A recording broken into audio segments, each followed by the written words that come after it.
अब राजा मस्त खाई के बकरी हो जी आज मस्त घास चली घरे आई कौने का बेटा है साला है साला का है घुमा का तबा यहाँ यार चाचा खातिर बुलावत है तू ही आवा दादा आई कौने का बेटा है साला इतना दो गला ये अम्मा करी आवत हवा ओ के कर लेका रे साला आ फुटल आके गो हुआ भाई धागा साला के कर बेटा चल साला अरे दो गला तक खेले आवाज साला नहीं गुंडा बना अपने खानदान को बुलाइए मत अपने घर वाला के तार गोरिया पार के मर जाओ ए साला नहीं था यार खानदान का बुला साला बुला हम देखब तो हां तो हर खानदान देखिला साला हरामखोर बता मैं गुच्चा नहीं रखा तक तार ठोके दे हां साला आ खानदान लेके हम देखिला तोर खानदान हल आमीन है ता पेड़ का नहीं हम साला का था का खानदान में जब रही बतरा कहा था के यहाँ आया आ साला देखिला तोर खानदान हरामी बता गो हमार को ढंग दे साला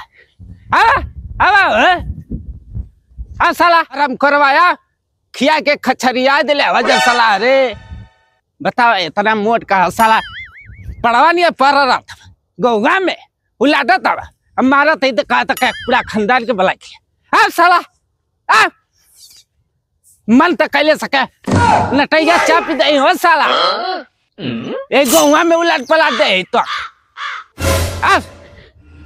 साला मन तो एकदम चबाई जाए क्या कच्चे के आ साला असिल का औलाद हो बताया चल तक कैसे मरला बुढ़वा तो के कहाँ बा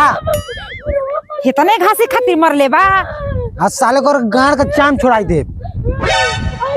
अच्छा चुप ले लस तू आगे हो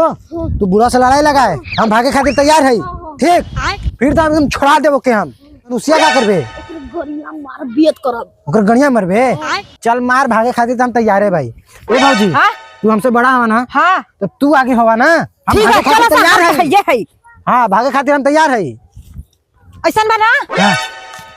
तू आदमी हवा ना हां तू चला आगे हम पीछे रहो ये भौजी हां अरे बुढ़वा बड़ा दरिद्र बा हो तो का करी हो मरा वरा जाए कपार कानपुर जी जुठो ये पहले बतावा तुम्हारा ही ना जात हवा अरे तब इतना भी हम जोश में बाई ना मरा वरा जाए अच्छा ठीक बा हम ही के जाए दागी हां तू जा छोटा चल पीछे में रहता हट तू हमारे पीछे जो ठीक धनुष लेके तुम तैयार रहे मारे खातिर हां बतावत है भैया चल दाता अरे मन भाई तेरी माता अरे पागल भौजी तू कैसे भागत है रे का हो का चल आगे चल तू चल आगे बाता तनी हम का कुछ भल रहल का नहीं कुछ ना भल बतन चल बाबू तब चला ना आवा चला तेरी अरे मरी मैया ए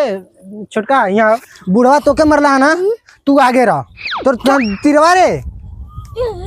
मल्ली हो गिर गई ले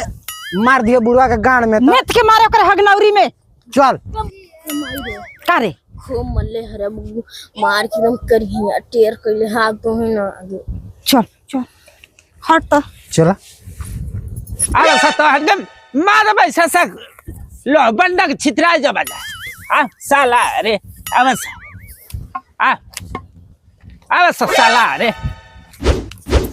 हा साला हर आदमी अवस आवा तो अंके आज ये हिडन लास बिछाई भोया अवस साला रे आवा सा का बा सरला हवा बैठा आ आई हो दादा लाठी ले ले अवस रे भैया